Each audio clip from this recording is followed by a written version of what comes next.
सप्टेंबरला गोव्यामध्ये जिल्हा पंचायतीच्या निवडणुका आहेत आणि कुर्टी ग्रामपंचायत कुर्टी जिल्हा पंचायत क्षेत्रातून आमचे सर भाटीकर ज्या उमेदवाराला उभे करतील त्या उमेदवाराला आमचा पाठिंबा असेल.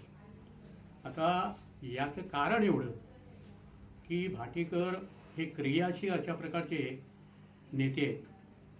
अतिशय चांगल्या प्रकारचं काम करतात, समाजासाठी झटतात, समाजाच्या अडीअडचणी समजून घेतात आणि त्याप्रमाणे त्या सोडवण्याचा प्रयत्न करतात. याचा मला पूर्वीपासून अनुभव आहे.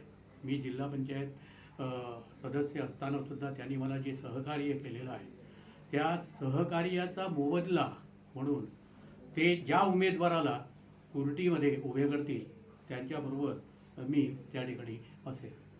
या ठिकाणी पक्ष वगैरे मला काही लागत नाही. भाटीकरचं कर्तृत्व, भाटीकरचं काम अत्यंत महत्त्वाचं असल्या कारणानं ते जो उमेदवार कुर्टीमध्ये देतील त्याच्यासाठी काम करायची माझी इच्छा आहे.